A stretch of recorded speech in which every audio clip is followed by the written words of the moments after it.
Allez, donc la correction de... Non, non, pas cette activité-là, pardon. La suivante. Ah si, si, si, si, pardon. Euh,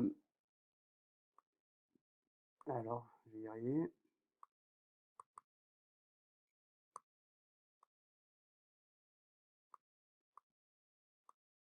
Et voilà, j'y suis. Le régime de Vichy. Donc, le régime de Vichy va mettre fin à la Troisième République, comme on l'avait dit.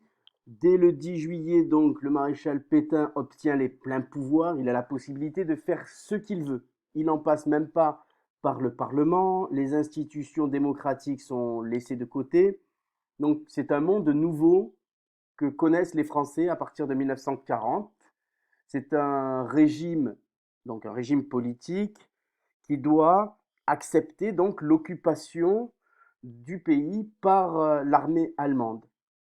Alors, quels sont les principes et les principales décisions du régime de Vichy? On voit que le régime de Vichy est complètement différent de ce que les Français connaissaient, notamment sous la Troisième République, mais même avant.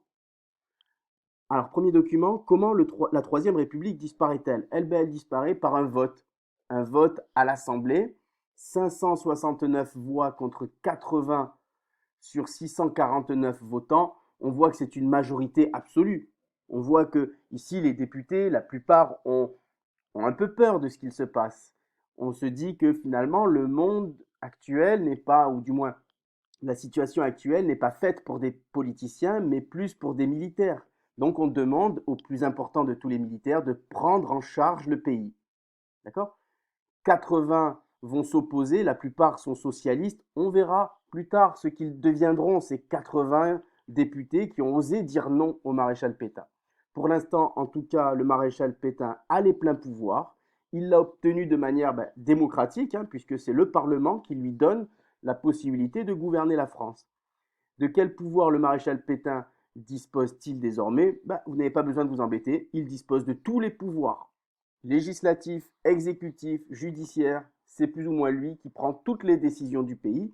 Et ici, à droite, vous avez Pierre Laval, qui sera un peu son chef du gouvernement. C'est lui qui lui donnera des instructions.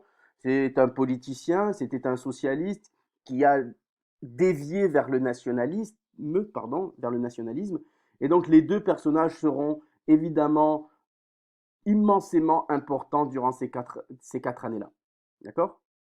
Donc deuxième document, la Révolution nationale, les valeurs du régime de Vichy. Donc très vite, le maréchal Pétain, ici, va donner une nouvelle directive, ou du moins une nouvelle idéologie à la France. Rappelez-vous, la devise de la France et de la République, c'est liberté, égalité, fraternité. C'est ce qui définit le régime républicain. Désormais, tout ça, c'est fini.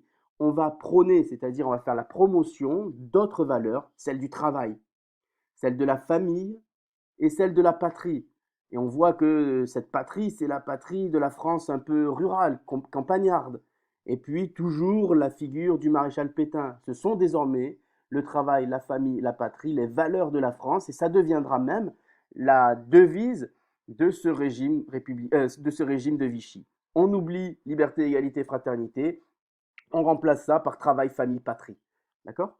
Proposer une courte description de la fiche pour chaque, pour chaque terme de la devise. Bah oui, le travail, c'est un travail surtout manuel, c'est un travail de la terre, c'est un travail d'artisanat. On ne veut plus de ce monde industriel avec de grandes usines. On veut un retour à des valeurs un peu ancestrales. La famille aussi, hein. Là encore, on a la présence du travail de la terre. La terre est vraiment ce qu'il y a de plus fondamental pour ce régime. Et là encore, hein, la troisième image, c'est le petit village avec son église, avec ses quelques maisons tout autour, avec son terrain agricole, et puis toujours en fond d'écran, le personnage du maréchal Pétain. Un régime antisémite, comment le régime de Vichy met-il à l'écart les juifs? Par des articles officiels. Donc le 3 octobre 1940, c'est le premier statut des juifs. Les juifs ne sont plus traités à égalité avec les Français. Les juifs sont français depuis 1790, depuis la Révolution française, et puis 150 ans plus tard, on leur dit bah non, sont interdites aux juifs les professions suivantes: directeur et rédacteur de journaux, metteur en scène, directeur de prise de vue, etc., etc. Le corps enseignant, l'armée, sous-officier de l'armée.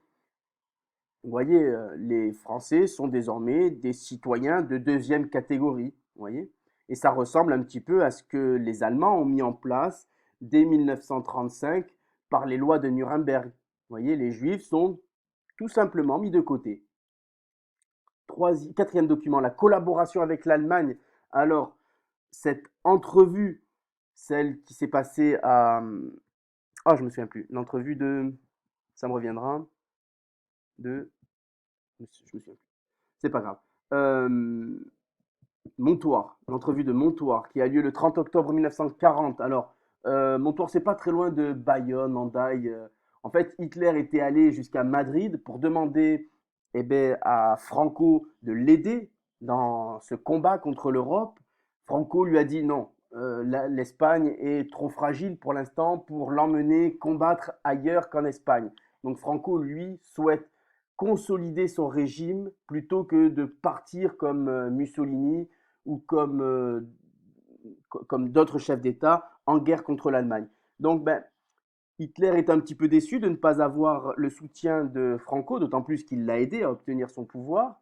Et à son retour en Allemagne, il s'arrête quand même dans une station de train pour rencontrer le maréchal Pétain. Ils se sont serrés la main, ce qui a eu des conséquences assez dramatiques en France. Comment se fait-il que le chef d'État, celui à qui on a donné les pleins pouvoirs, euh, serre la main de l'ennemi juré, c'est-à-dire celui qui nous a éliminés? Comment est-il possible que ces deux personnages puissent s'entendre? Et s'ils s'entendent, eh ben c'est parce que justement Pétain confirme son soutien pour l'Allemagne nazie et pour Adolf Hitler. Donc, en quelque sorte, il annonce la collaboration. Cette collaboration doit être sincère. Collaborer, c'est travailler en équipe. On va travailler avec Hitler. C'est un passage très douloureux pour les Français.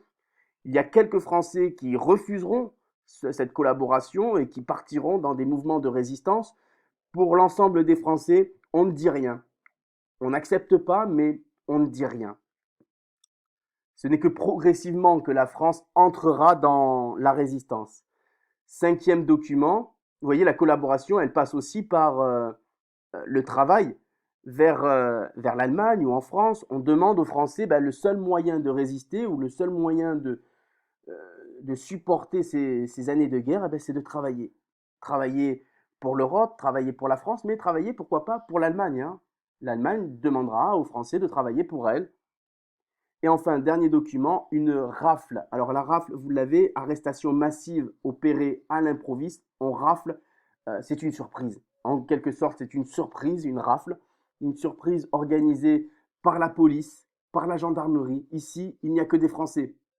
Et c'est ça le plus dramatique, c'est que le 16 et le 17 juillet 1942, la police française, sans que l'Allemagne ne lui ait demandé quoi que ce soit, l'Allemagne n'a rien demandé aux Français, et pourtant, pour que la France soit bien vue des Allemands, la France et le maréchal Pétain et Pierre Laval, son adjoint, vont décider de rafler, c'est-à-dire d'arrêter plusieurs juifs.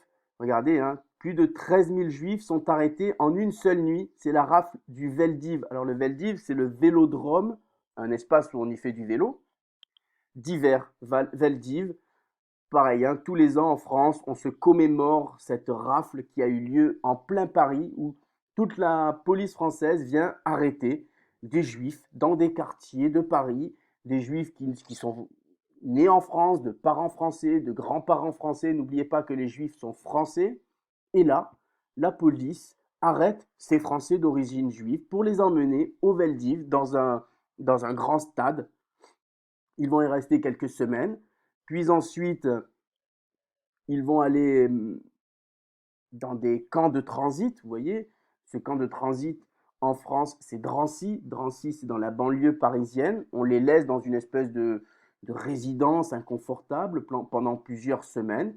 Et puis, au bout de ces quelques semaines, la plupart, voire la totalité de ces juifs iront directement à Auschwitz. Donc d'après cette photographie et la fiche du document 4, dans quel domaine la France collabore-t-elle avec l'Allemagne? Premièrement, par le travail. Les travailleurs français doivent travailler pour les Allemands. Et ensuite, la police et la gendarmerie travaillent pour l'Allemagne. Et c'est un travail que la France ne reconnaît pas. Ce travail-là, c'est d'arrêter les juifs et de les condamner. Et la France, pendant très longtemps, et aujourd'hui encore, hein, la France est traumatisée par le rôle de ces policiers. Pourquoi la police a fait cela? Pourquoi elle a été contre les valeurs de la France depuis 1789? Voilà. Si vous avez des questions, je suis là pour y répondre. À bientôt.